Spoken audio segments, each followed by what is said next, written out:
Welcome to the MEF2C cast, the podcast advocating for the MEF2C haploinsufficiency community by broadcasting the voices within.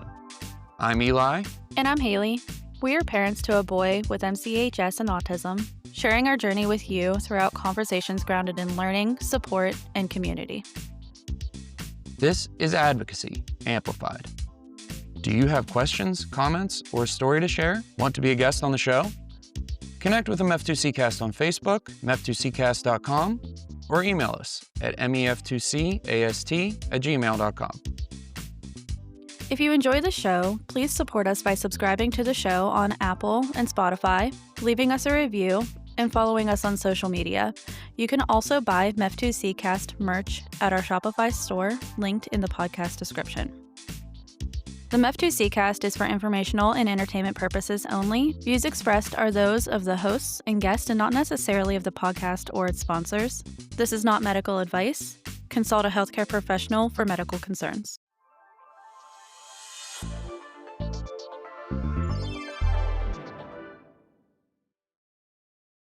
Alrighty, hi everybody. Welcome to the MEF2C cast. Our guests today are Shawnacy and Cody Bruce, who are parents to Boston. How are you guys today? We're good. How are you guys? We're good. Thanks for asking. So, can you guys start by just telling us a little bit about your family and then kind of just start Boston's story wherever you want? Sure. Do you want to take it away? You want me to? You can. You start. We're Shawnacy and Cody, and we have our sweet little Boston. She's our oldest, and then we just had a little girl in February, so she's 8 months old, and her name's Colby. So Boston's 4 now. She just turned 4. yeah, just had a birthday like a few weeks ago. So Yes, Leo and Boston had the same birthday.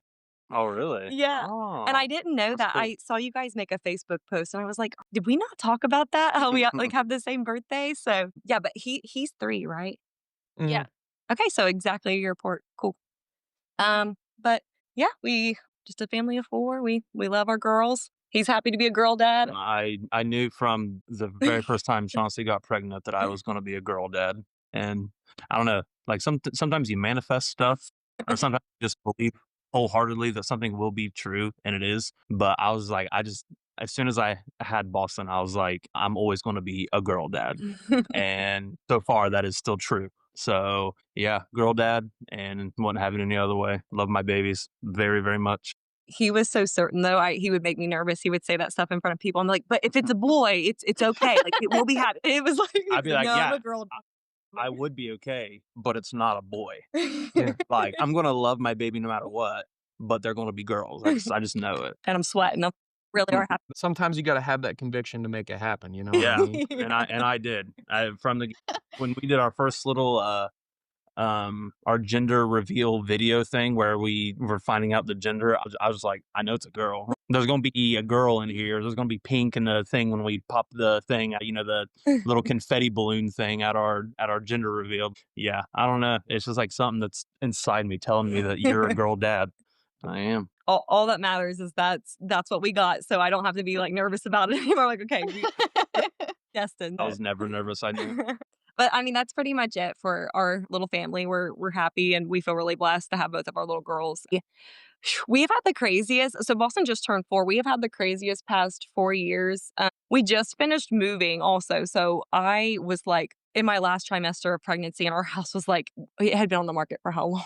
Like 6 or 7 months. 6 or 7. And I was like, probably. I'm so sick of cleaning my house like, for showings and stuff. So it was just like, since we had Colby, and then we just hit the ground running. Like we've just finished like moving. So we're still on the house hunt. My parents have a guest house that we're currently staying in. Colby's not much of a sleeper, so we have half a brain each we're trying to do this podcast with. So it'll be one brain. Yeah, so we have not slept in so long. I'll sleep from like 10 to 3, and then she'll bring Colby down to me, and then I'll have Colby from whatever hour to whatever hour, just so we can kind of split our sleep up a little bit. But yeah. Other than that, she's a perfect little baby. Yeah, we did almost the exact same thing. 4 o'clock was when my shift started. If he was up at that time, then I was up too. But Yep. yeah.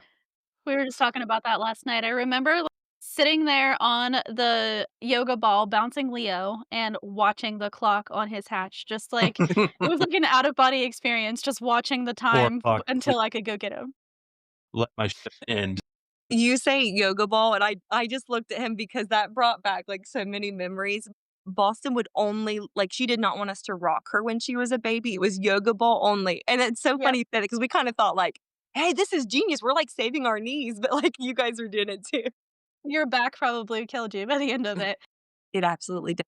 When he had his MRI, we asked, like, the nurses in the hospital, like, "Do you have a yoga ball that we could bounce on?" And they looked at us like we were crazy, and I was like, "It's the only thing that works." No, we stand by that. Our 8-month-old, she's cool. She's completely fine with rocking. She doesn't really care much for the yoga ball, really. We've tried it with her, but I Boston do was the like, that was the only way we were getting her back to I sleep. think the yoga ball is easier for me than rocking for whatever reason, like easier to get them to sleep. So I usually prefer bouncing. It's just easier for me. Yeah. But Keeps you awake too. yeah, I didn't get an update on I'm on Facebook, but it's kinda, like, sporadic. So is Leo sleeping better for you guys? Yeah, a little bit. Okay. Yeah, we officially put him on it's called hydroxyzine, it's basically like Benadryl's big brother, um, and I think putting him on that has been what has helped him start walking within the last, 3 weeks, and he's Awesome. definitely, like, a lot more, like, attentive, I guess, so, I mean, sleep is everything, It's so amazing what sleep will do for someone yeah. or what lack of sleep will do against someone. Yeah, I feel for you guys because he's 3, and, I mean, you have fought that for so long, and Yeah, we're kinda living it now where we're like, "How do people function on no sleep?" Like, your guys's right. was really long term, so Yeah, feel for you. yeah. I remember you saying Boston slept, and I was like, "What do you mean?" I know, I'm so sorry. Well, we're not sleeping now, if that helps, but I don't she is a kiddo that wants her naps. Like, if she doesn't get it, you can tell she Yeah. gets cranky. And she still to this day will take, like, 2-hour-long naps. Sometimes we get 3, and then sleeps, like, 8 8 PM-ish to 7, to 9 to 7 7, AM. whenever she goes to Yeah. bed. Because sometimes if she does get a good midday nap, she'll stay up till 9 or 10 sometimes, but she still sleeps until about 7 every morning. And unless she's sick or something, we really don't ever hear her in the night. Yeah. She's good. There were on one side it's nice, but when she was probably like, 6 months to like 18 months, we couldn't do anything past 7 because she wouldn't Yeah. allow it. Mad. So, yeah, we Absolutely were at a angry. we were at a friend's wedding, and I'm like, the reception's over. We're trying to go eat and party and hit the dance floor, and she is just so We're mad. like, And we had to leave coming the home. wedding because it's like, all right, well, Boston's not gonna let us stay. So like she overly needed her Yeah. sleep at that point. I was like, She's better now, though. yeah, That was when she was a yeah, little younger, but she's so we can hang and we can party a little longer now. yeah, it's fun time. Yeah, but no, she's still a pretty good sleeper, but, No, um, that's great. she goes hard all day, though. She's, like, She nonstop. does. Like, we'll turn on even if she's watching TV, you know how, like, as adults, we like to just sit and watch TV? She's jumping the whole time. I'm like, constant cardio even when you're supposed to relax, so I don't she doesn't really hold still, does she? I put on Christmas orchestra music last year around Christmas, and she's like on the ottoman, like getting hype at like Carol of the Bells on piano, and I'm like, this isn't a hype moment. And we were at the coffee shop today, and I took her outside because she wanted to run around, and she's just zooming back and forth right by me, just back and forth with no real intent, just wants to move. And when someone walked by and they're like, "Did she have some coffee today?" We're like, I was like, "That's the last thing she needs. every She day. doesn't need coffee to function like that." I think she Crazy high levels of energy, which might be why she sleeps all night. She just Yeah. does not stop moving ever. Yeah. Now you guys have had a little bit of a different path with Boston, right? Like, she hit her milestones. She was a little What bit late, but every doctor we went to so I guess that's a good segue into, like, telling you her story. Like, when she was born, everything felt okay, but she was just maybe 2 to 3 months behind on things. So every doctor when I was expressing concerns, they were like, "These aren't really red flags, they're more like yellow flags." Like, she's not like, Because far she enough behind Yeah. where I'm deeply concerned. But luckily, we knew our pediatrician, like, outside of him being our pediatrician. So I feel like he kinda, like, took my word for it, and he's like, "Okay, well, if you're concerned," he's like, then we'll just go ahead." And, like, he was the one that put us a referral in to help me grow. And then as time went on, the gap got a little wider. We were kinda like, "Okay, let's do neuro." But I honestly think I kinda started to notice that I don't wanna say something was off, she's just, like, behind, I guess. Like her motor skills, Yeah. at like 6 months, she wasn't able to really grab stuff, Mhm. move it to her, or or like what she wasn't reaching either for a long That was time. my biggest indicator was the Yeah. reaching, but even before that, I was kinda like, "Okay, she's not really holding her head up," and we had a friend that, her baby was born 2 months before Boston, so it was really hard for me as a mom, and it was my best friend to I would, like, watch her baby and then kinda think, like, "Wait, Boston's still not doing that," and, and so it was in my head, but I was like I also work in special education, so I didn't wanna be one of those people that's, like, projecting my experiences, like, in my work and being overly cautious about it, or do you get what I'm trying to Yep, say? I get you. And So she, it's like, maybe it's just in my head already, like, I'm just being too because he wasn't really concerned, but he's dad. He is so That easygoing.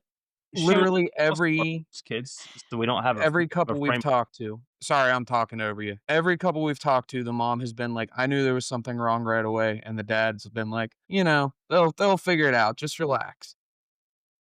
It's a dad thing for sure. Were you like that with Leo? Did Haley have, like, an idea? Yeah. Yeah.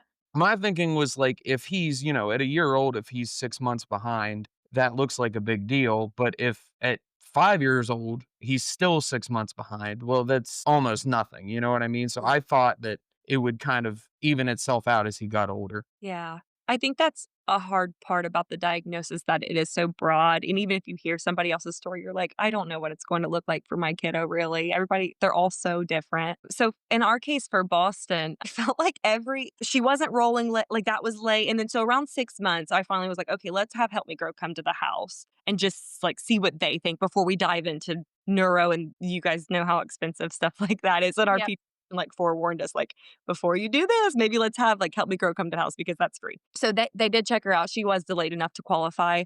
So she was 6 months and like she wasn't sitting up, but then she sat up by like 9 months, maybe 8 or 9 months. This has Before been a while 9, for us. yeah. So Yeah, it's so hard to think back 4 years ago. yeah, we should have written down like the milestones before we started because it has been a while. But yeah, she sat up around like 8 or 9 months and then, but she didn't crawl until like a year old. I do remember that. And for the longest time, she wanted to. And that's always been her thing. It's like we could always tell when she was supposed to be doing a milestone, she kind of wanted to, but it truly looked like that is hard for her. Mhm.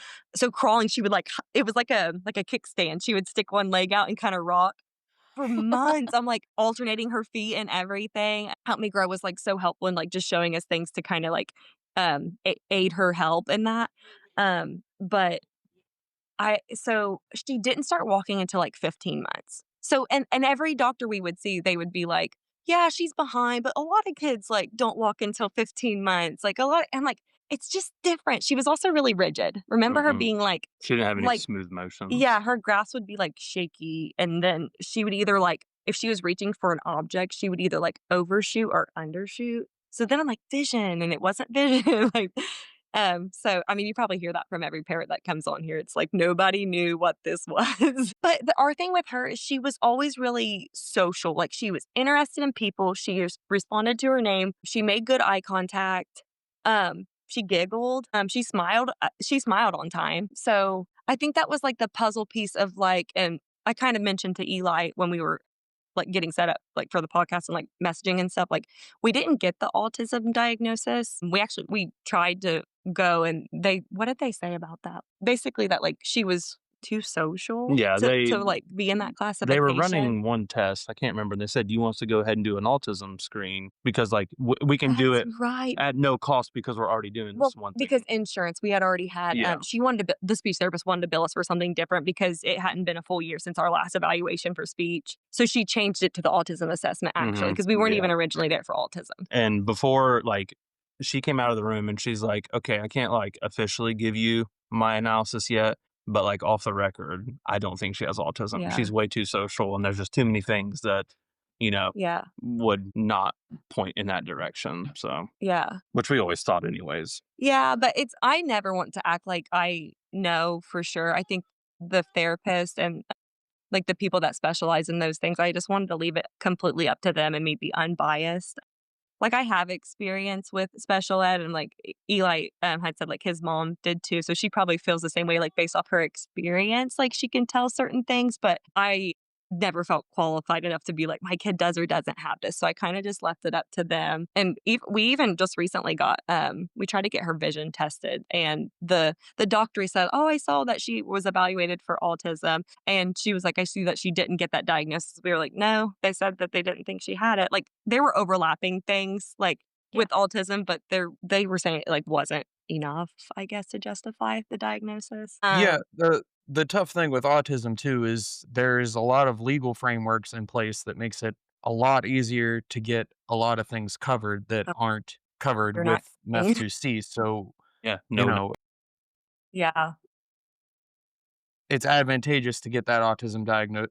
It's frustrating if they won't diagnose autism, even if maybe it's not like the most classical case of autism Mhm. that you've ever seen, because because those advantages come along with it. Yeah, and we kinda lived that after, like, if we didn't get that, we were like, "Well, MEP2C, global developmental delay, mixed and expressive language delay," but autism wasn't on there. For insurance purposes, insurance was just like, "Yeah, we don't know what that is." We were getting declined for a lot of things, and that was hard. We tried to apply for SSI, and that was, oh my gosh, that was like a 3-hour-long application, and it was asking us all of our medical visits, when we've been here, what was the date, at this ho like, in the hospital, the address. I was like, gosh, I never wanna do another one of these things again. Like, it took so long, and then immediately in a week, we were declined for it. We were like, "Okay, so I don't really wanna fill that out ever again." It was like they Yeah, just income requirements and immediately called back. I was like, like, say that before anybody fills this out." Mm. yeah. Yeah, But we called a couple people and, started that process, and they were like, "You guys aren't gonna qualify, so there's really no point in you doing that." it's so And frustrating. then they told us that he wouldn't even qualify for the waiver until he was 3 years old, so we're kind of in the process now of getting him on the waiver. Okay, And I don't necessarily think he's gonna get the waiver exactly, but there are, like, other things through our county that he's going to qualify for. I can't even remember. Like, it's a service coordinator, basically, through the okay, county. and is that like an SSA or is that something different? I don't know. I need a support coordinator though because I need the guidance. I mean, outside of like school-based services, it's just so hard to know what's appropriate. Because somebody was like, "Well, you shouldn't have applied for SSI. You should have done BCMH." I'm like, "Okay, well, what's the difference?" Like, I don't know who I'm calling Yeah. when I call. We were looking into the BCMH as well, and we would have to change all of Leo's doctors in order to get anything qualified because everything that we are doing is through West Virginia or WU. So, we would have to change all of his to Ohio.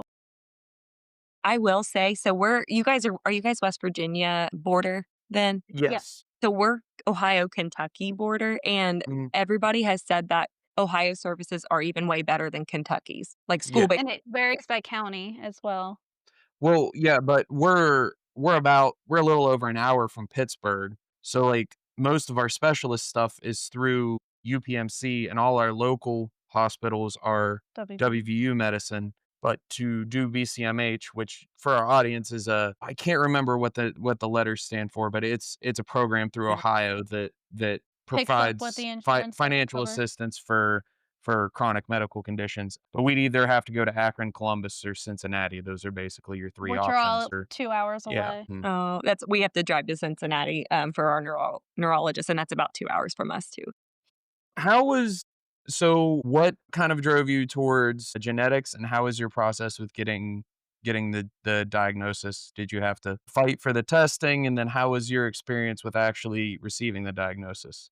So, we ended up, I would say around the time, so when she was a year old, that was when we finally were like, "Okay, she's behind enough where I'm concerned. I'm just gonna straight up tell my pediatrician, 'I'm concerned, send me somewhere else.'" Like, because Help Me Grow is already coming to the house, but I remember just feeling like every time they would come, and it was so hard for me not to have that closure of like, I don't know what's going on because my brain was like, what if it's something regressive? What if it's something, like you guys probably were in that for a little bit of time where you were like, I want to know what it is so I know what I have in front of me. At least Mhm. I'm that person. He was Mhm. kind of just like, she is who she is. It's fine. I needed closure. So two different personalities. Right? Would you say you were just like, Yeah, but to some degree, I think it's good to have a little bit of both. yeah, To actually get like you're in to get, the actual assistance and the answers that we were seeking. Because I'm not going to act like I wasn't seeking those answers. yeah, I you're was just, also trying to live in the moment and appreciate my time with Boston Yeah. and not let it fully envelop me and just stress me out all the time. Because at the end of the day, like,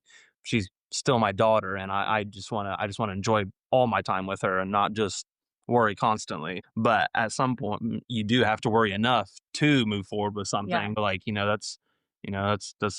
that's why you got to kind of have both Yeah. sides at So, some point. and on the record, I admire that about him, and I wanted to be that person, and I could not be. I could not let it go. I was like, something's wrong. Like my poor therapist that would come to my house, I would just try to talk and have a normal conversation. I would end up sobbing, and they were like, "Okay, let's see what our next steps are." So around a year old, we finally went to a neurologist. And even he was just like taking her arms and like flopping them around. And like, I don't know if your neurologist does, but he was like stretching her and kind of, I think he was trying to feel for rigidity or like if she had like hypotonia or something like that. He was a little bit dismissive. He was the only doctor that we had that was a little dismissive. Everybody else that we had, I'm very happy with, and we had a great experience. But he was still kind of like, same thing. She's not really behind enough, And I said, okay, what can we do? So I don't want to leave here empty-handed. I said, what can just to ease my mind, what can we do? So he was the one that said we could do genetic testing. At first, we only did a micro array, and that was just giving us levels to see it. And all of her levels came back fine. We were like, okay, so is this it?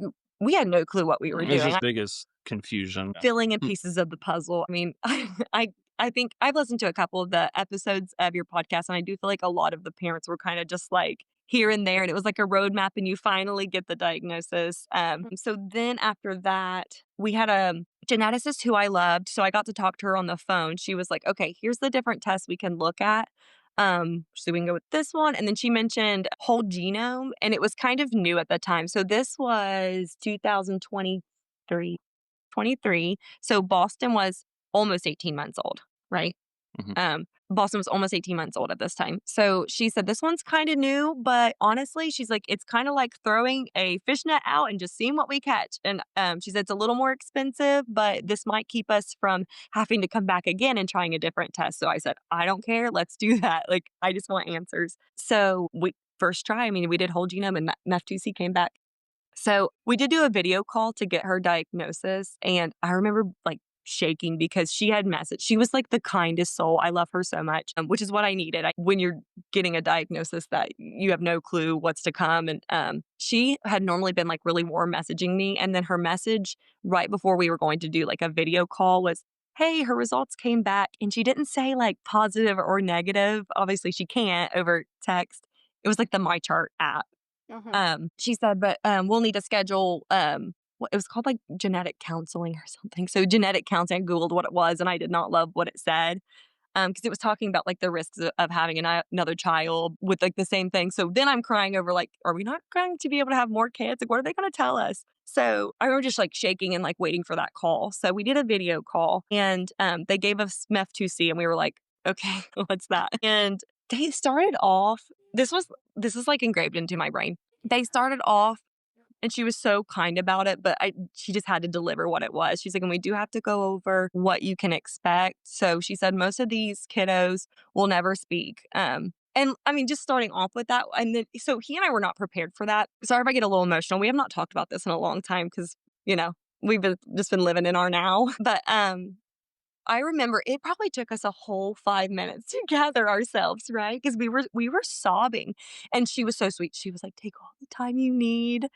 We finally were like, okay, I think we're good. Like, what else? We want to know everything. So then the next thing she said, she's like, well, these individuals, the age average that they learn to walk would be 11 years old. So we immediately like looked at each other and dried our tears, and we were like, wait, she's already walking. Yeah, because she had never met Boss. Yeah. So she didn't even know that she could or was just started walking or anything about her. Yeah, Boston was 18 months, so still very little. Yeah, so she'd been walking for about 3 months at that point. Yes. Yeah. When we say walking, I gait and clunky for a Definitely long, not smooth. tall Still all the time, smooth, but like could do it independently. Yes. Yeah, but that kind of like made us like, okay, take a deep breath. Like, this isn't like Boston's trajectory. And immediately she was saying, she's like, and Boston will have her own story to this. So that kind of eased us. We were like, we needed to hear that because we were thinking like, this is it. This is concrete. She did also explain before all that how broad it was and how at the time rare it was. Yeah. Like how few people had been diagnosed. And so that was the reason for it being so broad as far as, severity. Um, kids with the disease. It's I think once we heard that and then heard like some kids don't walk till 11 or the average is 11, that kind of is like, okay, well, they obviously It was like this isn't going to be Boston. So, like this yeah, like the diagnosis isn't ounce of just hope we needed. yeah, Like we knew she was likely going yeah, to be behind, but we just needed like an yeah. ounce of hope to hold on to without getting like the diagnosis like she's never going to walk, never going to talk, like all those things. It's just hard to hear. And it was our first baby, so we didn't have anything to compare it to. And I'm sure you guys can relate to that, Yeah, the thing to consider too is like now we're in that Facebook group. There's 400 and some odd, I think approaching 500 some which is insane. That was the diagnoses in that diagnosis we got. Facebook group. But there was a gene reviews published last year going over MEF2C, and I think there was only 184 cases that they could find in actual public scientific literature about it. So like even though we have all this information that we kind of understand and can kind of make these Doctors still, assumptions out of, the actual published scientifically sound data is much smaller than that, which makes sense if you think about yeah. it. But that's why that's also contributes to why it's so sort of broad, is because even the information that we know isn't, they can't base their medical opinions off of that, I guess is what I'm trying to say. Right. They need more concrete of what has been done, not a Facebook group, I guess. Right, Which yes. makes sense. Which for us, did you guys get the pamphlet? Like the known pamphlet that is like No, the we brochure. actually didn't. All they gave us was the MEF2C Foundation, like the Spanish Foundation website. What?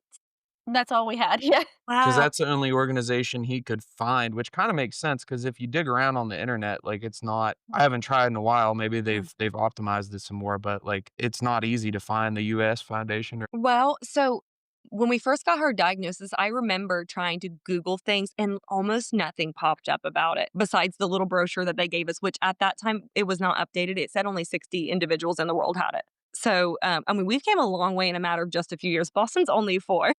Mhm. So, I mean, a lot of things have been updated since then. But the lady actually gave us, she did her own homework. She's just the sweetest soul. I was so grateful we had her.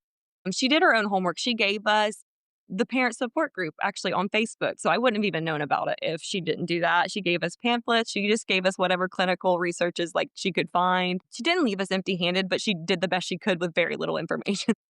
Right. Yeah.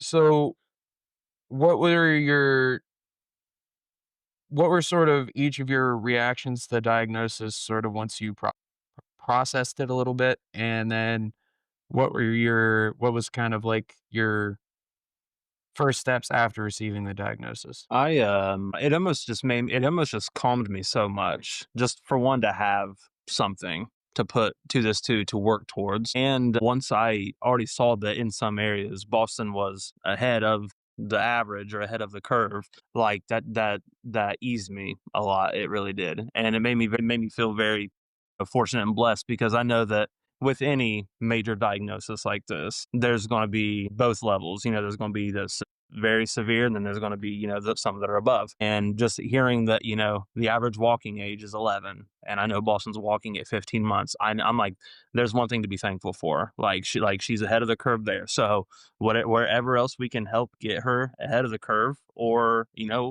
even if there are areas where she won't be, up to some speed as others. It's just, this is her life and we're just going to navigate it with her. And I felt very calm. I felt a calming sensation almost. Of course, it was hard. It always is. Hearing that, your child has an incredibly rare genetic condition. Like, who wants to hear that for any of their babies? It didn't change, obviously, anything that we felt towards her. Just makes you love him even more. It really does. 'Cause it's just like, well, obviously she's special because she's my daughter. She's my firstborn, my first kid ever. But this just makes her so much more special. It feels like they need you more. And I felt honored to, be one of the chosen to have a child like this and to have Boston specifically. I mean, because I could rant and rave and talk about Boston Like for every dad with hours. their kid in general, but No, she's a rock star. She is my little buddy, and I don't know. I just It's like the wins are just really cherished. Yeah. They take a while to get there, and then when you get there, you're like, Yeah. "Oh, you worked so hard for this." Yes. Yeah.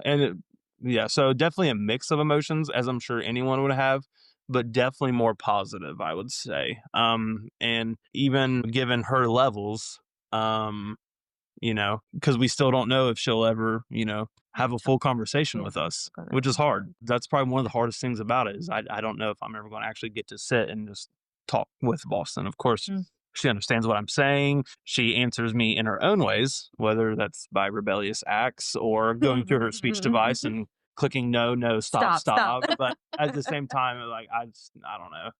That girl can do no wrong in my book. I Guys, she she does does, do wrong. but no, she's The dad perfect. lens. Yep, definitely. Uh, They're on thick. and I think that's like dad and daughter kind of thing too. We kind of had different reactions. I agree to the level of like that there to get a diagnosis, there was an amount of closure because like I had said before when we even got her diagnosis, we were like, "Can we have other kids? Like, is this gonna be something that's, like, gonna be passed on?" Like, so that my mom heart was, like, hurting for multiple reasons Yeah, I than do remember just that.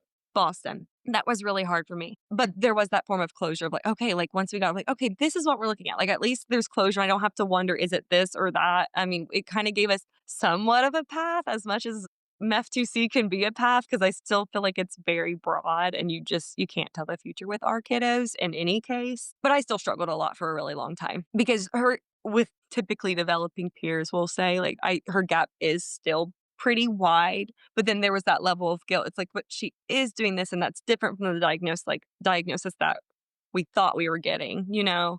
And there's just a lot that comes with that. But we uh, I went back and forth for a while, but now we're in a really good place, really. We had a rough couple years after. We did try to have another baby, and we lost that one. So like that was hard for a long time for us I'm too. so sorry. It was really hard. So it just kind of felt like when is it gonna feel okay, like ever in our life? But like there was that gratitude of like when we had Boston, like we do view life a lot differently now than we did before we had her. Like I don't care if she fits in. I care if like she feels happy and she's thriving and she's well loved in our home. Like she is who she is. And we love her for that. Like I kind of changed my mindset one day finally to just be like, I'm gonna meet her where she's at. I'm not gonna keep trying to like push her to be I don't care if she's on par with her peers. Like, I want her to be the best Boston she can be. But the biggest thing for us was we wanted people to see Boston before they saw anything else. And I think that's where Cody's level of like positivity comes out too. It's like he just sees Boston. And for the longest time, that was like inspiring to me, but hard because I was like, how can you just like not worry about her whole future? I feel like that's a mom thing. Like, we didn't just get a diagnosis. My mind flashed forward to the next however many years we have. Who's gonna take care of her? Like, what if she can't speak? What if, like, can she make friends? Like, because she was 18 months at the time. That was hard for me. And I think I sat in future worry more than I was sitting in like the right now and trying to just appreciate those wins. And he is so good about appreciating those wins when we get them. Whereas I'm still like, oh, that's so awesome. But when's the next thing gonna come? Like, and I don't live like that as much now. Of course, it comes and goes in cycles, but like it took a whole lot of healing and like telling ourselves like gratitude, like she's amazing. She's amazing. And we're in a really good place now. So after we lost the other little baby, it actually was another genetic thing that wasn't MEF2C, was not related, did not come from parents. And we didn't find that out till later. So then I was really like, oh my God, can we not have other kids? Is it us? And that was just hard for a long time too. Flash forward to now, thank God we decided to try again because we feel so happy with where our life is at. And I felt like for many years, I couldn't breathe. It was like a heaviness on me all the time. But Colby's 8 months. She is thriving. She's meeting milestones. Like I've never had to worry about her. She's crazy. Is she She's not been just so climbing crazy? stairs since 6 months old. Insane. So Crazy. yeah, and her in Boston, like we say all the time, there's been a progression with those two getting along, but it's getting better. We say all the time we cannot wait to see the partners in crime they're going to be, and I think that that's been a game changer for us to just like live in the now and just like all the things we like prayed for and all the things that we were just like dwelling on for so long, like we're sitting in it now, and it just felt like we were never going to get there, but we're here. And that's not to say that things aren't hard, but we've come a long way, and I feel like I can breathe every day. It's not hard to breathe now. It's like, okay,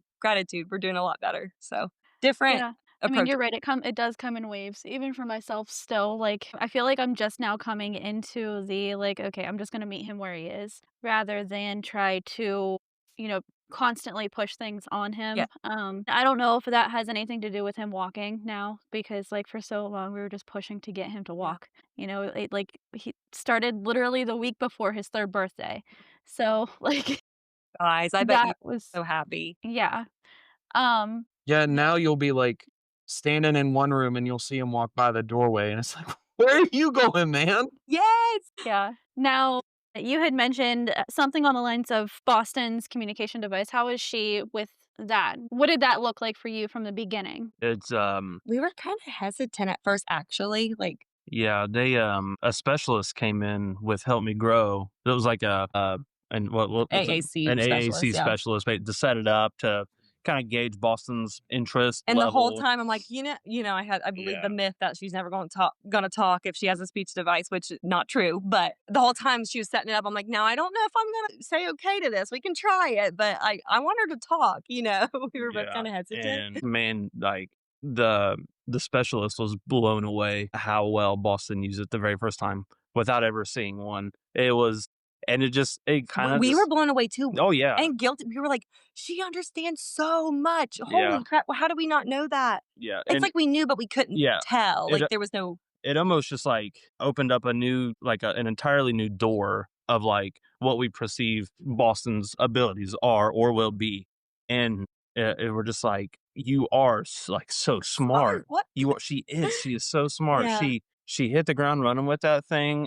And Added like 4 icons on day 1. So we mhm, started with more, and it was like they had a cause and effect Mhm. toy. It was like, our kiddos love those light up musical things. So it was like this top that they would pull it and it would just spin and sing. I mean, they modeled it a couple times and like hand over hand had her hit it, and then she hit it. We're like, okay. So, and she's big on food. She will eat Mhm. all day. She likes her graham crackers. graham cracker. Yeah, we hear That's that all on the device you too. probably hear that 10 times a day.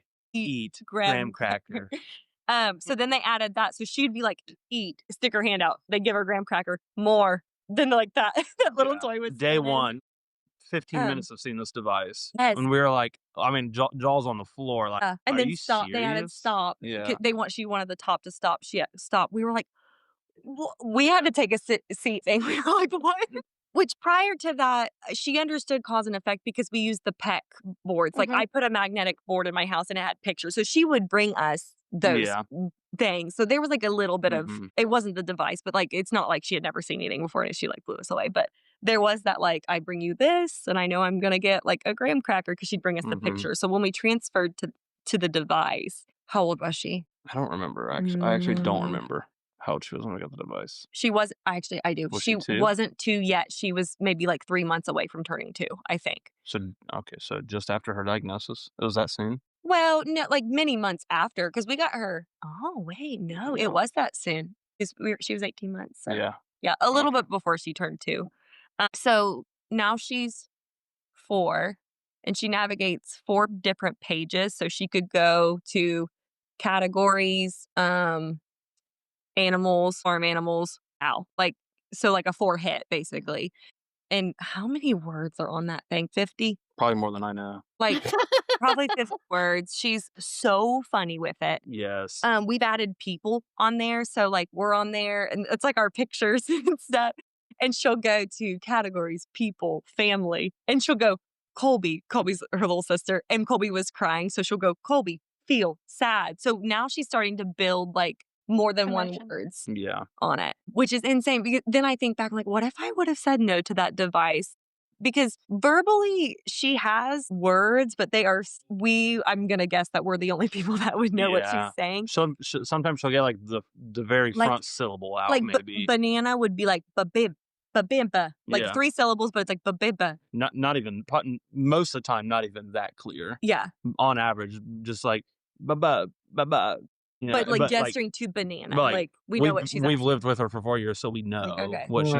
Yeah. But she'll watch your lips like really intently. Yeah. I'll be like, like, really close to her, and she'll just stare at my mouth. And then, like, she's kind of moving her lips with me. And she So, does that with her speech therapist now too. oh, I yeah. take her to speech on Fridays because she works and I don't currently on Fridays. And she's been remarking lately on like how well Boston will just Imitation. watch her lips and try to mimic her. So like it's just like I know that she wants to do all this stuff and she does. It's just that, whatever is just blocking that, those Yeah. transmitters from firing in her brain to, get that gesture out or get that sound out. And I'm like, oh, baby, you're right there. Yeah, we're You're so right close. there. And so, I mean, just still haven't given up on, the potential for speech down the road. I mean, because I don't know, like, I think it'll be a while, but I do right. think Yeah. we'll get there as in, like, getting words, but it's still, like, we don't know how or Yeah. how long it'll take because it's, Yeah. like, repetition over and over again. I don't know if you listen, we have a episode with Jennifer and Mark Aguirre, but they have a daughter who's like 19-ish, like late teens, and she just within the last couple years started speaking. That's so crazy. So, I mean, it took that long, Yeah. but they really kept at it, and can she can make sentences and speak well enough that you know what she's talking about That's so cool. all the time, and, like, speak well enough to call her parents on like, she has her own cell phone, she can Oh call my her parents on the god. phone.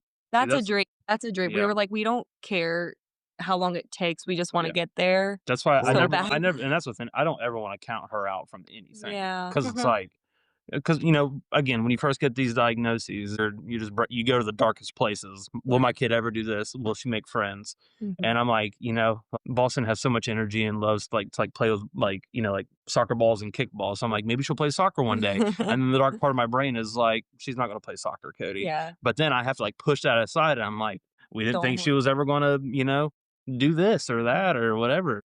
I think that's been big, changing your mindset. Yeah. Like pushing those negative thoughts. Like, don't Yeah. put her in a box. Yeah. Boston's going to be Boston. She's going to have her Yeah. own story. Same And thing with that's- Leo. I'm sure you guys do the same thing. Like, Leo will have his own story, Yeah. and the wins will always be big. Yes. Mhm. We celebrate the wins hard. Yeah. Yeah. Yeah. To that point, I was gonna mention this earlier. I don't know if you guys know Sheila. She's a mom in the group. What's her son's name? Richmond. Richmond. Yes, I blanked on her Hi. son's name, Richmond. And I think he's 8, but he's like just starting to stand. And she posted a video last night of him standing by himself with he was leaning like back against the wall, but he was standing up straight.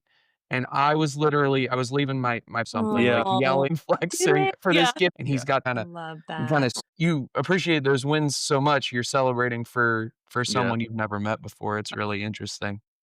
You lived it. Like, you get it on a level that people just don't get it. So, and I love our community for that reason. Like the FTC community, like seeing the wins. Like, I do feel like everybody is celebrating with everyone with every win. We celebrate Boston so hard that when we're trying to get her to do something and she does it, she will look at us and anticipate us to clap. She waits.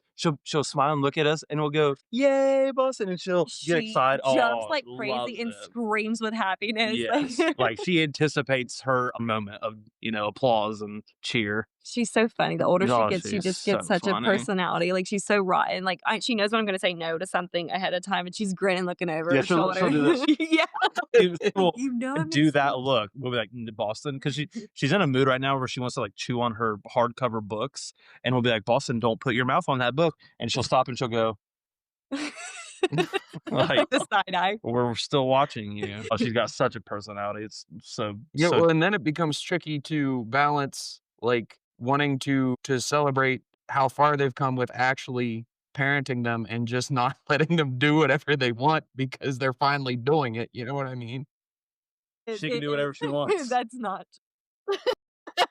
She has bratty moments. She's not here to hear this, but I will admit she has a string of brattiness in her, which she's But a 4-year-old. So She is, but like on this, like, I agree with what they're saying because it was, so we were trying to reward everything. You touch this on your device, I'll get it right now. Like, it was like graham Yes. crackers. You can graham get it cracker anytime before you dinner. want. I got steak on the grill. You want a graham cracker? I'll go get one, baby. Sure. Because we were just trying to reward that. So it is hard to like transition out of like, okay, I'm so happy that you like requested this, but it's not time for that right now. Like, we're gonna eat Yeah. good first. And that's been hard. Honestly, I gotta give her some props because she's starting like the past few months. She's done so well with transitioning off of something that she wants. So like Mhm. if she wants to turn the TV on and we say, no, it's not time for TV. Let's go read a book. Let's go outside. Maybe 3 to 6 months ago, she's throwing fits over that. Mhm. Now she is, and it's not 100%, of course. She is still 4 at the end of the day, Mhm. but she transitions really well now, like a lot better than what she used to. And a lot of it just came from finally having to say, no, baby, like not right now. Cause they're like, used to be anytime she'd ride with me in my truck, I put on her music every time because she loves it. Well, So and we wanted a peaceful car ride. Yeah. Like, yeah, but now that I know she's understanding more, I'll put my music on and she'll back there and she'll go, like, hey, like, where's my music? And I just say, no, it's daddy's turn. And she'll do it a couple more times. And then I more or less I ignore her to just kind of let her sort it out herself emotionally. And then within 5 minutes, she's just staring at the window and we're both listening to my music. And I'm like, man, who would have thought I could have just parented my child and she Yeah. would adapt? So I got to get her out of this box Like, that you I give her keep too her much in. slack. Yeah. And at the end of the day, she really does do great whenever you just actually Yeah. parent her instead of just Well, wait on her hand and foot. It's just so hard not to because I just love her so much. I just want every second of her life to be whatever she wants. guys, Well, just so you know, mama parents, dad gives in a little more, She but parents me. She's like, you can't give bossing grades. And I'm like, but look at her. She's beautiful and she just asked me on her device. Why can't I? 'Cause I would eat graham crackers right now. well, I mean, and it is also legitimately difficult to sort of untangle what like, you don't wanna be too hard on them if it's something that has to do like, if this it's something they legitimately can't control, and it can be really difficult at times to figure out, where their sort of intentional behavior begins and their unintentional behavior ends. So yeah. that is a really legitimately, it's not just you giving in to her all the time, although it may be. That is an actual Because there is a level of that. Because I do feel like with our newer baby, we're kind of like, I know you understand what I'm saying. With Boston when she was younger, we were like, do you understand? Like, or, and what's intentional, what's not. So, yes, we completely agree with that. We're kind of parenting differently Mm. this time around. It's like we're learning to be parents again because, Yeah. It's two totally different kiddos. yeah. Mhm. Ye Yeah, and there are flashes where you can tell, like, Leo's still he does okay with the AAC, but he's not, like, fluent with it yet. But, like, we were sitting Haley and I last weekend went to the Steelers game, and we were, like, sitting there watching something on the TV, and he likes to watch just, like, videos of himself on Haley's phone, and she was, like, scrolling through. That is She fun. was she was trying to show him a video from the game, and he's watching the TV, and, like, if I'm him and I'm looking at the TV, Haley went, "Look, it's the Steelers," and he went and, like, really locked in and stared at the video. So, like, there are moments like that where you can tell that, like, I mean, I think he definitely plays it to his advantage whenever he So can. does Boston. She knows. Yeah. She's got me wrapped around her finger. Who am I dealing with? Am I dealing with Like, mom or dad today? Who's going to she'll like give get in? her cookies off the shelf and be like, Dad, can I have a cookie? And I'm like, is your mom washed up? Because I know my answer. No, she's funny. She just thinks she needs to eat all the time. Well, I can relate to that for sure. Are there any particular, like, kinds of therapy or interventions or devices or anything else that you guys have found especially helpful? Honestly, so I mean, we do all like the normal therapies. We'll say like the typical ones that people know about. Like we've done OT, we've done PT, we've done speech. Are there any, like DMI is within, like, a type of physical therapy that I know a lot of people found helpful. Are there any specific interventions within those fields that you guys have found particularly effective as well? Honestly, no. So with speech therapy, like the method that truly helps Boston the most has been the withholding and waiting for her, like to fill in. Like if she wants something, we've kind of been like waiting. It doesn't work every time, but she went through this phase where she wanted to flush the toilet, and I would say bye bye. She wanted to say. I knew that was a word she could say, so I said say bye bye, and then we can flush. And I just had to keep like sounds mean, but I knew she would. I know she's understanding what I'm saying. So I would kind of just wait it out and say bye bye, say bye bye. And she would say it and then we would flush. So it was kind of like a reward. So that has kind of helped her within speech. And she does that with her speech therapist as well. But other than that, we haven't done anything like crazy. To be honest, we decided not to dip her into like every therapy. We just chose to be one because we don't get a lot of stuff paid for. So that kind of it was one Mhm. reason. But we kind of just exposure has been big with her for anything. Yeah, Ex- she started school last year, so she's yeah. in her second year of preschool, and we can just tell, like, obviously, she has a really good teacher in there, and she gets good services while she's at school, Yeah. but also just being around other students, both Oh. peer models and the students with, special needs definitely helps. So, yeah, exposure to everything. At The home, real like world, we like we play with her very intentionally and like in the ways that we've like seen like therapists work with her. In my job, it's been helpful because I actually do preschool special ed, so I work along the side of speech therapists, occupational therapists that are doing exactly what they're doing with Boston at school. So I feel like I've picked up on tricks and like I've learned so much from them. We just have been like really blessed with like really good people in our lives that Cody and I both have kind of just learned yeah. from them. And then And we she carry those things over at home and even just taking her to like children's museums if things that are loud bother her. We kind of don't overdo it to where like yeah, she's distraught, obviously, but like we kind of expose her to like loud things that bother her. yeah. Like she used to be She used to afraid hate of the elevator. yeah, that's true. Yeah, that was a big I thing. mean, would squall and go crazy if we were in an And we elevator. and we turned it into a game where, we get in and we count down. Yeah. Uh, We're not gonna take the we stairs, we're gonna keep yeah, doing the we elevator, but we it's count okay. at 5, 4, and then eventually she would see the elevator and she'd do this, like 5, 4, because she know that we go in there and we count. Yeah. And she still gets a little uneasy sometimes, but you can tell she's Yeah. worked through it. Same with, like, going to, like, a football game. I'm like, one time we went to a football game and just the cheering and the horn and everything, it just was a lot for her. But now, she we took her to a football game 2 weeks ago, and she's hyped the whole She's time. totally fine, had a blast. Loves watching the cheerleaders, loves when people Yeah. clap. She claps all the time, so when people clap around her, she thinks it's for her, I think, so she's just, like, getting hyped with them. Yeah. But there's still some things, like, not pushing her too far, like basketball games, because it's indoors, it's a lot more tight, it's a lot louder, the buzzers are more in your ears, so, like, she does not like Yeah, basketball we games. haven't worked through Yeah. that yet. We're still trying. But no, just exposure. I mean, that's not like a therapy necessarily. Exposing her has really helped. Yeah, I agree. I've talked about this on the show a couple times before, but there's a book I read. It's called Kids Without Limits, and I can't remember it's I believe she's Israeli, the doctor that wrote it, but I can't remember her name. It's a strange name. That was why I brought that up. But her point was kind of like, and I'm not saying there's anything wrong with putting your kid in every therapy possible, but her argument was kind of like you can put your kids in all these different therapies, but they still need that exposure that you're talking about and sort of like random input to actually build the awareness of their body so they can actually do the things that you need them to do. So like the example I made before is like if you were building a house and I delivered all the lumber you needed in still like full logs, like there's a very limited number of ways you can arrange those logs and build a house. But if you take all that lumber and mill it down into whatever you need to 2x4s and 2x6s and trusses and all that stuff.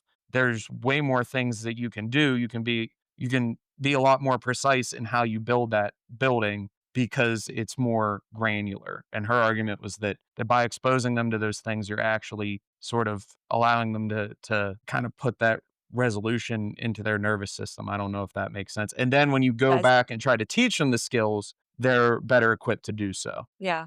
No, that's good. I do feel like when she started school, like so before she started school, we kind of did feel like we needed to do all these things. Music class was one we didn't mention. She loved music class with all Yeah. the kids. It's kind of like she reaches into like her little box and like they're like clanking on the drums, clicking sticks Because together. she loves music. So that was it- good motor it, planning um, for her, yeah. plus exposure to kiddos before school. So I did forget about that one. But once she got in school, we noticed that like after school, she was so wore out. I did not want to drag her to another therapy when she's so tired and her body needs rest and she already did so much all day. So Yeah, and we she's just getting, took a like, step real back. world therapy was at that point too, like exposure therapy, Yeah, you yeah. know? And we are so intentional with her at home, and that kiddo gets so much attention from like the people in her life. Like we have a really good community around us and people that love her really well. We sit down and play with her. So I mean, I'm talking like my turn, your turn. Like we have this crocodile game that's like she'll bring it to us and she pretends to get real scared before she hits it. Like you push the teeth down and like get one of the teeth that like clamps. You guys have probably seen it before. She wants to play. That's like her current obsession. Mhm. But just things like that, we were like, she's learning turn taking. She's learning motor planning by isolating her finger to push that down. And then we model things for her while we play. So just carrying over what therapy has taught us. So then we didn't feel like, oh, we have to stress ourselves out getting to A and B and spending 30 minutes just trying to get her to like participate. And those things, by the way, are good. I'm not saying they're not because we've actually seen big gains with her therapist and stuff. I'm just saying that's for us, we didn't feel like we needed to do like a multitude of those things. So she does still get therapy on Fridays when she's not in school. So she gets it in the morning. She goes to speech therapy, but that's really the only current therapy we're doing besides school based therapy. So she'll get PTOT and speech at school. Yeah, they pull her out for that. Yeah. But I remember just like here recently, like a few weeks ago, I went to work and one of the speech therapists that I work with, I was kind of stressed out because I was like, I feel like I'm just not doing enough for her.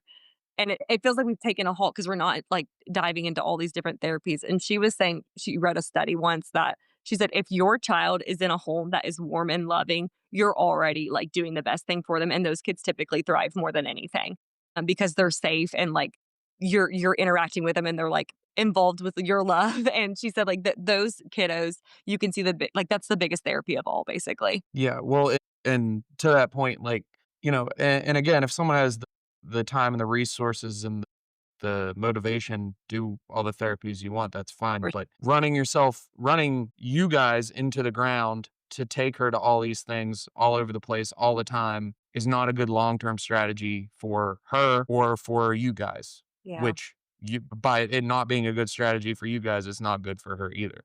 Hmm.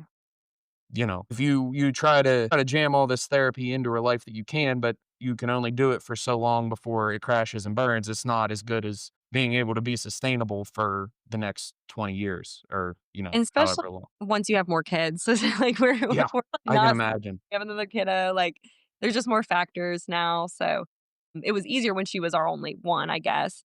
Mhm. Now we're just kind of like, okay, shift of life. Like we've got another little one and we feel good with where we're at on things. Yeah. So we don't feel the need to really do those things at this time. And that, I mean, that could change. Yeah, and you talked about music. Jennifer and Mark were adamant about that's like the number one thing for them that helped. I feel really bad because I can't remember their daughter's name off the top of my head. I'm just not very good with names, but they said put everything you can to song.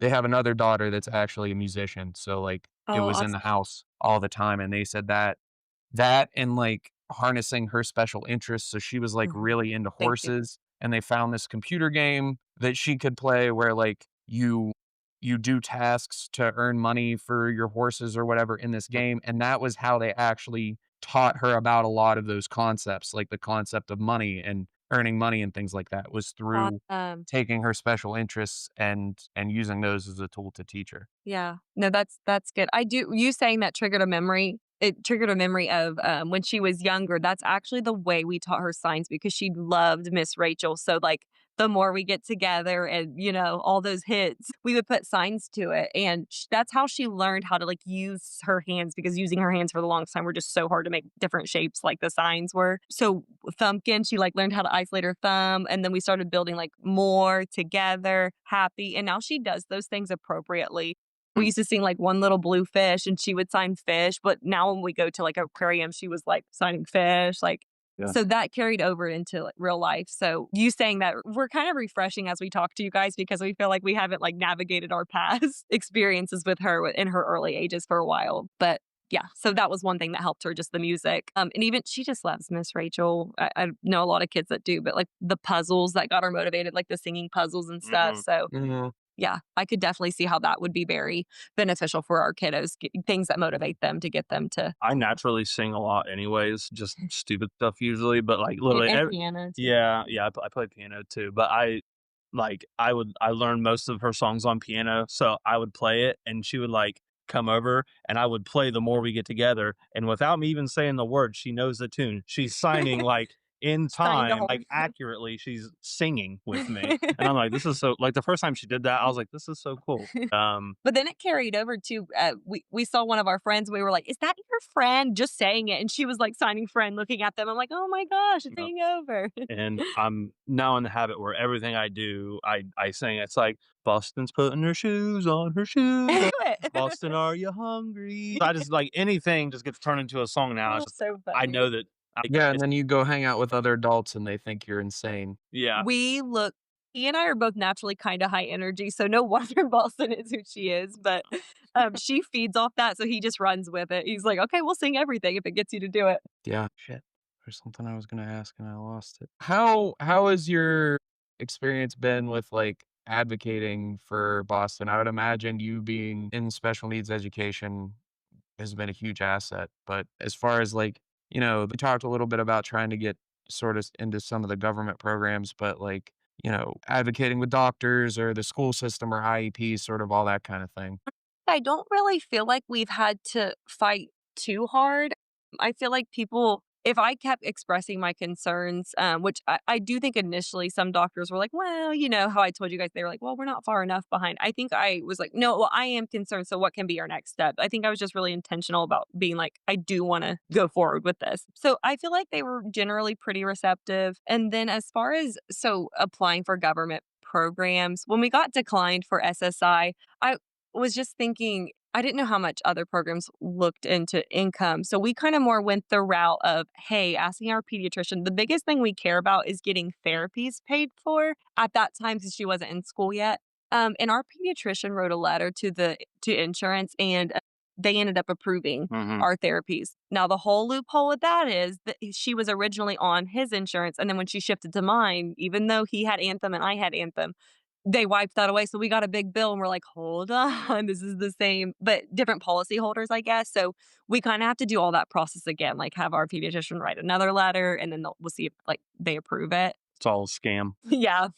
Um, Tell us about the CVI and how she got diagnosed with So, this was a matter of, like, a month ago, she just got diagnosed. We kinda thought, "Hey, we've plateaued a while on diagnoses, we need a new one." Not really.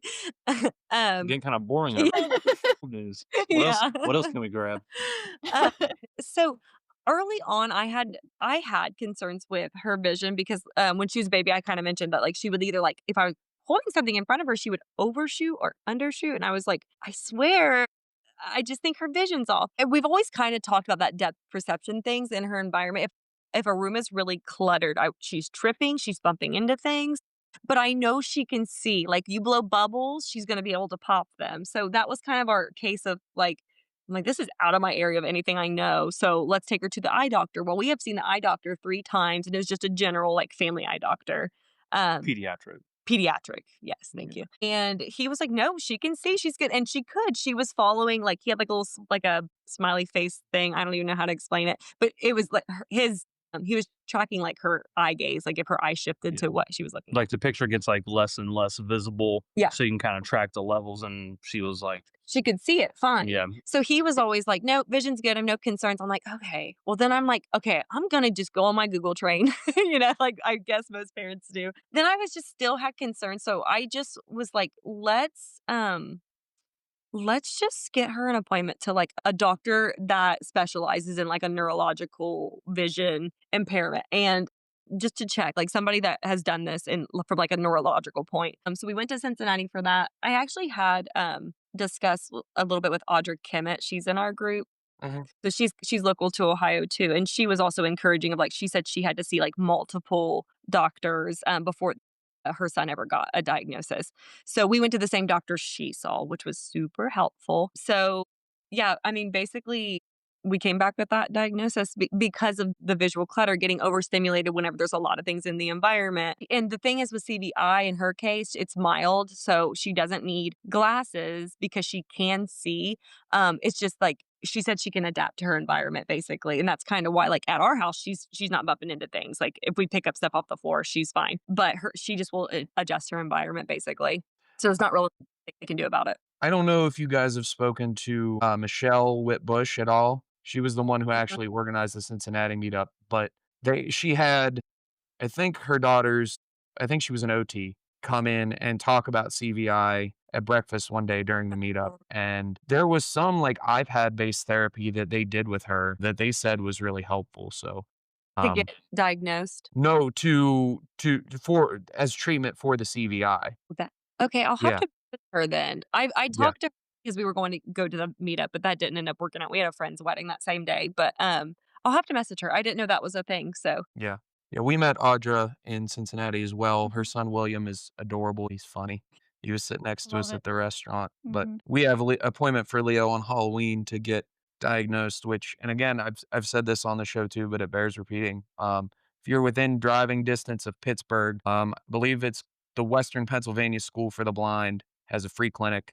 If you get there, they'll give you an assessment for free. So we haven't gone yet. We don't know how it's going to be, but it's free. So if anybody out there thinks their kid might have a CVI and they're within driving distance of Pittsburgh, it's at least worth a call. Oh, I thought you had something to say. I'm sorry. I keep starting and losing my train of thought. You're okay. Lack of sleep, right? We can blame it on that. I guess so. We're there. Yes. So what do you think it's been like for Boston to have her sister? How are her interactions with that? Do you The wanna first week, I think that she was very upset that she was in the house. so She did mad. not like her. This is just the first few weeks. Yeah. We would be like, "Look at the baby," and she would turn her back. I was like, blatantly "She doesn't ignore like yeah. her." But, with anyone, and not Yeah. not even because of her diagnosis, because she at the time was a 3-year-old who had only lived with mom and dad and no one Yeah. else her entire life. She wasn't used to sharing time, baby. attention, resources. But but now, we try to involve Colby with more stuff with Boston. I will make She's came a long way. Yeah, though, she with her, has, a yeah. really long way. Like, we have a video. Colby's probably not even a month old because we were still at the old house. When Colby would cry, we would take a binky to her. Boston picked up on that really fast, and Boston would grab a binky and take it over to Colby and try to put it in her mouth. Trying to shove it Whether in her mouth. whether it's to nurture her or get her to hush, we don't know. She was gentle about it, but yeah. her motions are still kind of rigid at It's times. like, If she's trying to focus, it bam. was like shove it in.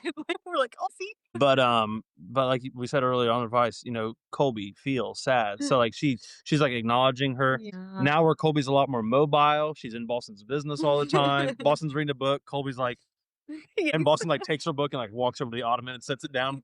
Like, okay, I'm gonna read over here now. But we get really good moments too. So Yeah. just the other day, Boston will do this thing where we're like, "Are you crazy, crazy, crazy?" And she will just shake her head back and forth and giggle. So we get her kind of hyped up when we do that. And she'll start running around the house like shaking her head. So Colby saw her doing that and she was cracking up. And every time Colby would laugh, Boston would look at her and she would do it again. So like it was I was like, oh my gosh, this is like back and forth play. Yeah. That was really huge for us. Yeah. And Colby would just die laughing and Boston would grin and look at her and do it again. It was just the best. Those are the moments where we see glimpses of like, oh my gosh, this is like the best thing that has ever happened to our family. Any new sibling at that age, at a young age, is going to take a transition period. Yeah. Especially if you've been an only child. Like I said, you're just not used to having to share the spotlight per se. She'll pat her head and stuff, but then there's other times she's like, I don't want anything. You're my business. We've caught her pushing Colby away, taking her feet and pushing Colby away. Typical sibling rivalry going on. We get a little bit of both. But. Yeah, it's going about as expected. Yeah. I feel like in a few years, I'm hopeful that they'll be buddies. It's just going to take some time. Yeah, and I've already like meant up like I'm just gonna raise Colby to just know how special Boston is, and just to your sister, your sister's always gonna need you. Your sister's always gonna need your love. We love Boston. We love you, and we're gonna raise you to be the partners in crime. Yeah, to be that little sidekick that Boston might need sometimes. So I think about that often, and I look forward to that just because I'm a very openly loving person, especially with my children.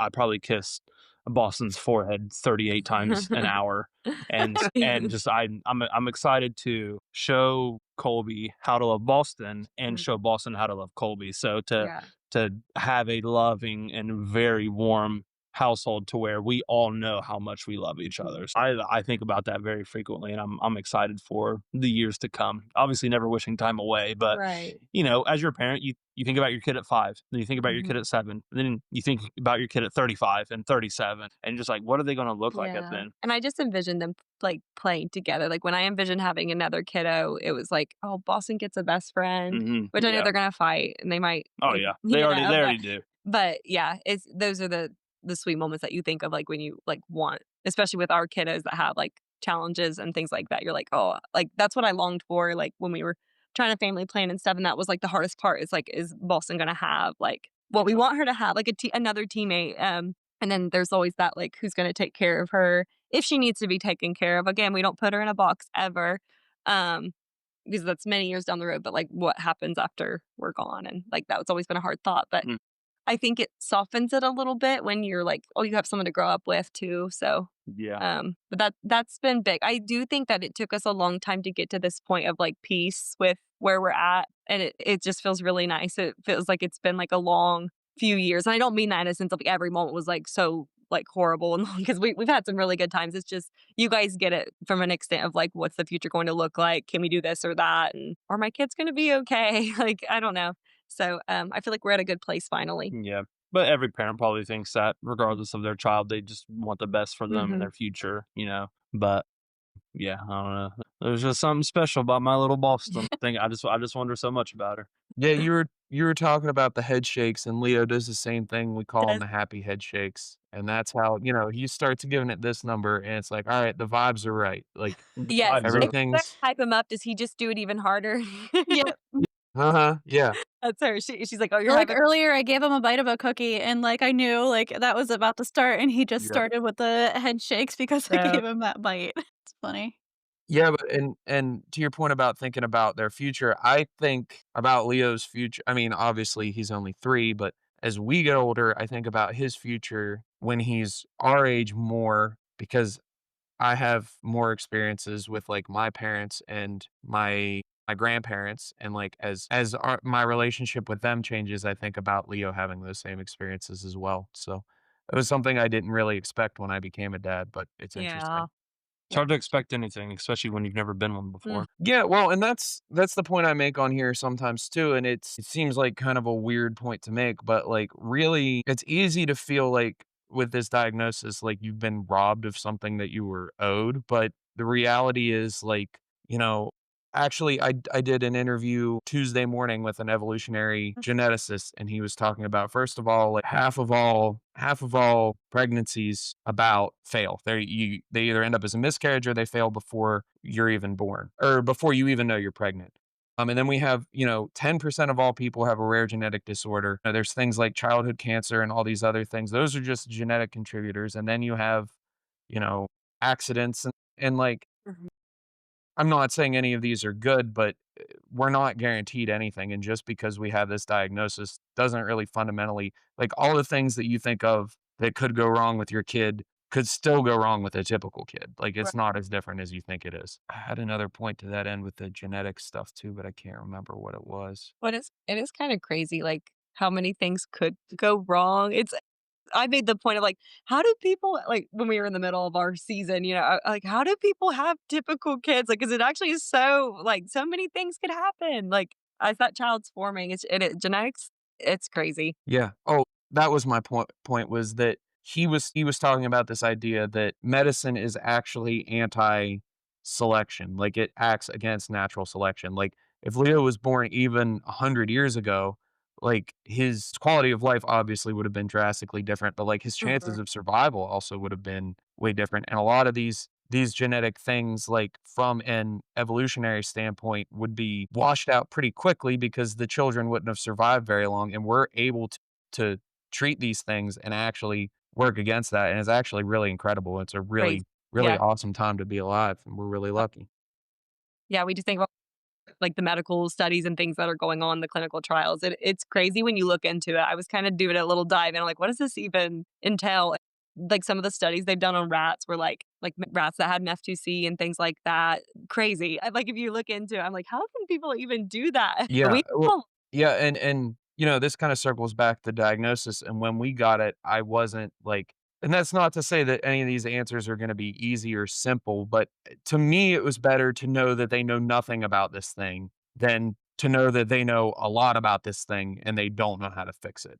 Like, Mhm. there's a lot of work to be done, but like a lot of this stuff, like the natural history studies, like people know how to do natural history studies. It's going to take time, but it's just gathering information and building this base to where you can start working towards something else. So I'm really hopeful for the future because there is a lot of work to be done and there's a lot of really smart people on it. As I said before, like it would be a lot worse if they've been like, yeah, we've known about this for 100 years and no one's ever been able to figure out how to fix it.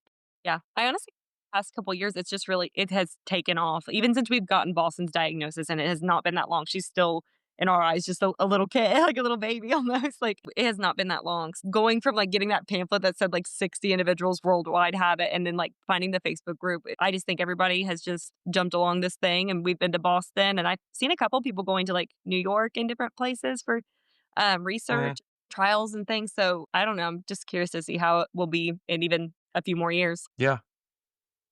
Oh, excuse me. So I asked these two questions to everybody. So what do you think are some of the harder parts about being Boston's parents that aren't necessarily obvious to people on the outside? And then what lessons do you think we've probably already touched on this a little bit already, but what lessons do you think you've gotten from being Boston's parents that you've taken to other parts of life? The hardest part is probably just the fear of the unknown. Just that little devil on your shoulder that's always just like, making you think the worst or just worrying about stuff that may never even come to fruition, but you still can't get it out of your head. So just that irrational thoughts, just especially with it just being still a very new and not well established disorder. There's a lot of things that I do worry about, whether it's subconsciously or whatever, that maybe other parents won't have to worry about. Again, like the speech, the self-sufficiency, the stuff like that. So that is hard at times, but the goods outweigh the bads 1,000 times fold, and it's so easy. That's why I always try to live in the moment with Boston, and just day by day, step by step, wherever we end up is where we end up. And like we've said, we're just gonna walk hand in hand with her the whole way. But we're So far in front of you. yeah. But again, we're human, and intrusive thoughts win a lot. So there's always that little piece of me that's what's life going to be like for her. So that is as optimistic and happy as I usually am about everything with Boston. That is always still in the back of my head. So that's probably it for me. I think for me, some of the hardest things to navigate, like I had mentioned earlier, that we have a friend group that like they've had kids like before us. So like my best friend had a little girl she's only 2 months older than Boston. And actually just the other day I had one of these moments. Like I feel like I'm getting better over the years at like not dwelling on things that like she can't do and just trying to look at what she can. But it just hits me out of nowhere sometimes. Like my friend sent us like we have like a mom's group chat, and we just all send videos of our kids and stuff. So like there was like a video of her little girl.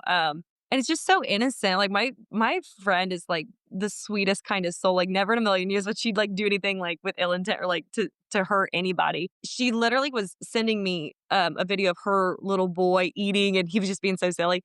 And in the background, I could hear her daughter, who also just started preschool this year. So Boston and her, they're both in preschool, but they go to different schools. In the background, she said, "Mommy, at school today, this little boy," she was like telling a story about what this little boy did. And I was watching that snap, and I'm like, that kind of made me emotional. And that hasn't hit me in waves in a while. It's just you long for your kid to be able to come home and just tell me something about your day. Instead, I have to like look at the AAC history just to see like if she said anything. Or I mean, it helps that our school uses like this app and shows us what she does, but she's never been able to just tell us about her day. That's really hard for me. It's watching my very close friends and like wanting Boston to interact with them all the time. Like she loves their attention, but like there's no back and forth conversation because she can't do that yet. And I've also just tried to navigate when kids are like that are younger than her, like a 2-year-old. Hey, why isn't she talking? Like, well, like, and it's just like even kids noticing, or even like when adults stare a little too long, like, and I'm always like, what are they thinking? But I try to wipe that thought away really fast. It's hard. I think those are the things that still to this day are present, and it comes randomly because those things I can't prepare for. They're always in the moment things. Yeah. That's been the Like hardest for me we know personally. it doesn't matter what they're thinking. Yeah. But it still You're like, but it's kind of like, bothers you a little bit. are they noticing that she's Yeah. different? Are they wondering why she's doing what she's doing? Yeah. That's hard. And you end up explaining like too much all at once before Oh, anybody he was even diagnosed. asks. It's a really rare genetic condition. That's like how I usually start. Yeah. Yeah. And they're like, "Oh, wow, that's great." I'm like, "Yeah." At the time, that Yeah. allegedly there was only 60 people that had been Yeah. diagnosed. And then the But guilt of like, yeah, I'm not trying to like make anybody feel sorry for us. I don't know. I feel yeah, like my brain goes off one thing to another, like not saying too much, but not wanting to not say anything at all because they're wondering. Yeah. Yep. What are your hopes for the future for Boston and then for sort of the community in general? For Boston specifically, I think because, like we said, we're finally at peace with a lot of things, and we finally are like, okay, we're meeting her where she's at and loving her really well as we can, and not trying to like dwell on like future stuff. But at the end of the day, I think we still hold on a lot to, even with every gain, we're like, okay, she's starting to hear her try to form words and put sounds together. So it's always like when are we going to get those words consistently? I don't know, just for like speech. I think speech is something we hone into a lot. Like we're just really wanting that to take off.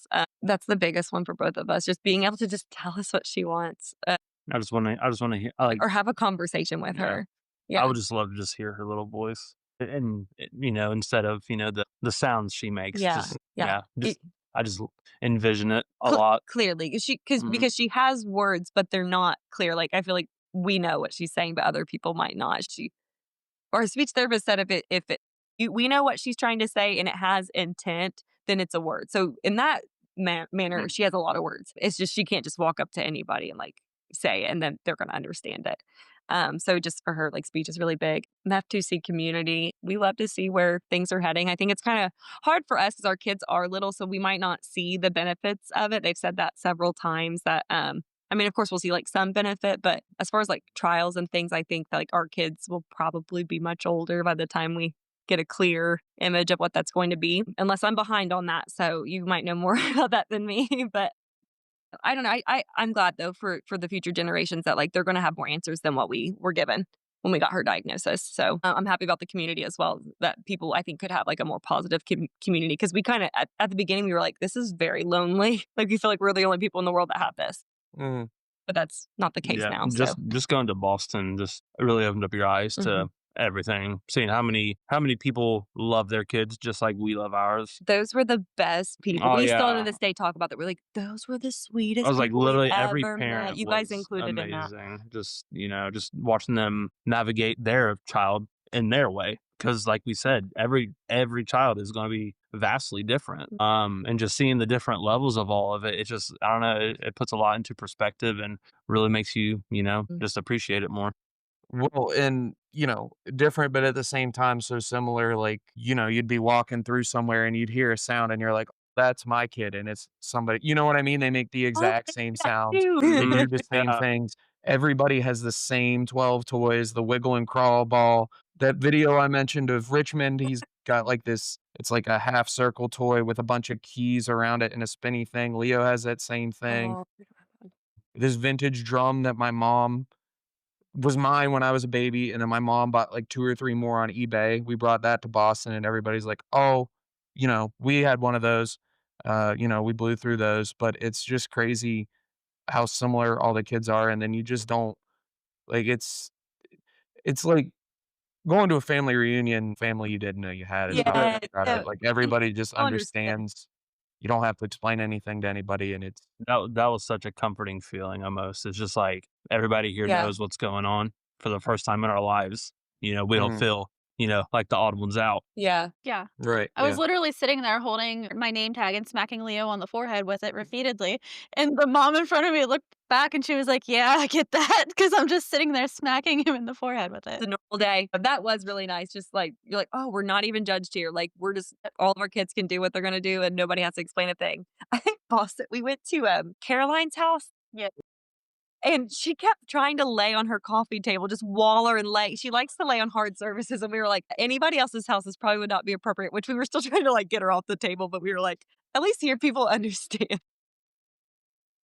Yeah, Leo likes to lay on the coffee table too. It's all Is he wobbly because okay? he's racked the heck out of it, and, She likes he to falls off it every once in a while, but Yeah, she'll lay on something and have her head hang off upside down. That's like Yep. her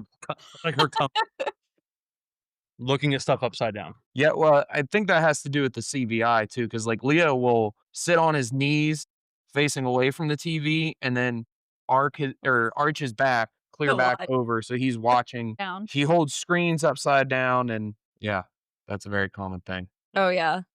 So funny how similar they are. Yeah. Alrighty. Well, we are going to wrap this up. So thank you guys so much for your time. As always, if anybody has any questions, comments, concerns, wants to be a guest, reach out to us on Facebook or email us at mef2cast@gmail.com. You can find us online at mef2cast.com. And thanks everybody for listening.